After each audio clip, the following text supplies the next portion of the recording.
and I'm perfecting my third set. And the doctor asked me to come in. And I know something's wrong because even the doctor is crying. And doctors don't cry. And he said that we've done all we can. There's nothing else for us to do. And I said, how much time does she have? And he said, at the most, 6 minutes. 6 weeks, I'm sorry. And I should plan for that. And I'm thinking, how do I plan for that? I haven't planned to buy her first bicycle. I haven't planned to walk her to school. I haven't planned to take pictures of her on her prom. I haven't planned to walk her down the aisle to get married. How am I going to plan to buy her a dress to be buried in? And I'm trying to keep it together. Can you explain to me when you revealed for the first time on stage, you bare your soul? I mean, you completely, this is it. I'm a comedian, but this is me. And you started talking about Brittany. Right. Where were you? Why did that happen? And what made you do it? I was in Aspen at a comedy festival. And this is how long after Brittany?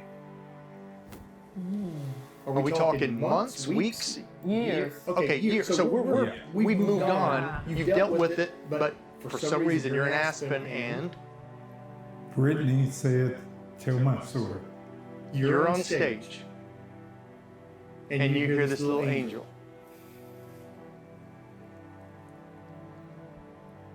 Yep.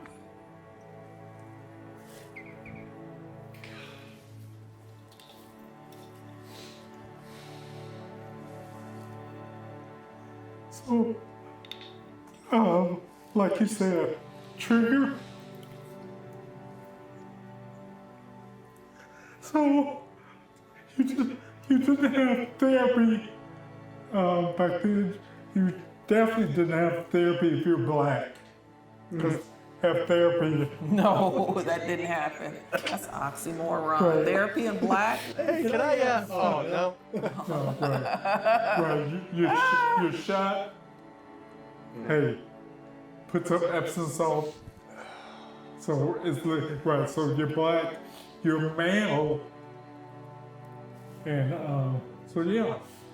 So that was my therapy, telling it on stage.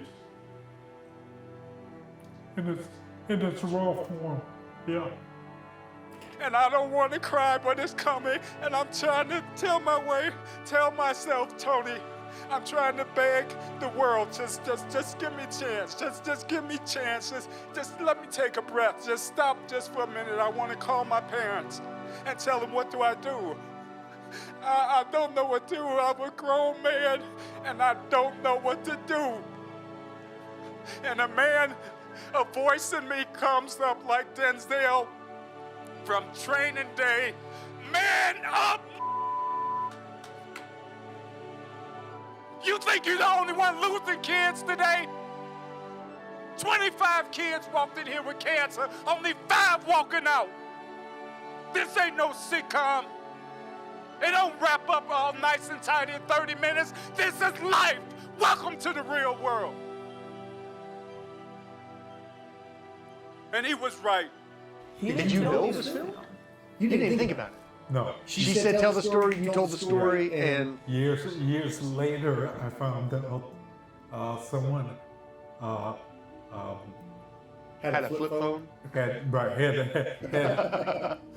They snuck a camera in. camera. Yeah.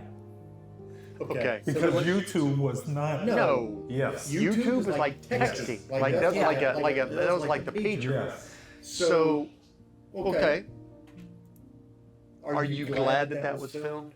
Yeah, because there have been so many responses. I think there was 3 million views. And they turned off the comments because I finally saw it years later.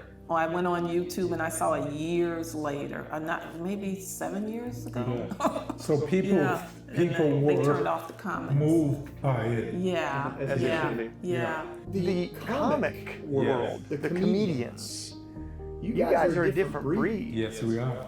I mean, you're more, most of you that I know a lot of comedians, most of you are very to themselves.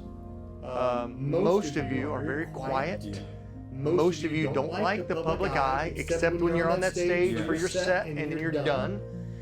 And most of you, which this is where you deviate a little bit, most of you had a lot of emotional problems. Yes, a lot of them do. Yes. So how did you stay on track with your life with all the things that happened, man?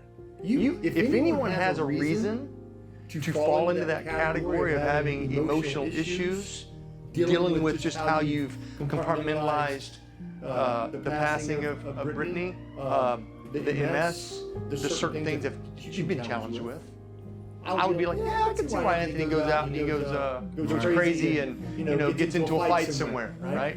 But no, you're just and I think a little bit of that, correct me if I'm wrong, is your style of comedy. Your style of comedy is not a belligerent, hey, F-bombs and this and that. It's more like, let me tell you a story. Is that part of it? Is the other part of it just you? Well, growing up could not have a pity party. Mm-hmm. My father worked minimum 6 days a week. Doing what? Janitor. Okay. And A hard job. hard job. He didn't complain. He didn't say, man, I wish I could. So he couldn't complain. Mom couldn't complain. I didn't complain. You just do it. Right, you just do it. What advice do you have for parents who have gone through the loss of a child?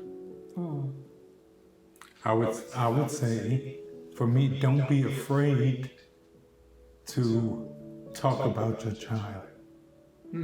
Some people lose a child and it's like, we don't want to bring that up again. Versus with Brittany, hey, we talk about it. No, we do. Yeah, I tell, one of the I won't say frustrating, difficult times was for me to comb her hair. She has so much hair. And we just had, hey, here's the deal. If you don't want me to comb your hair, I won't comb your hair. We don't have to tell Mama. Because it's Trust me, I will find out.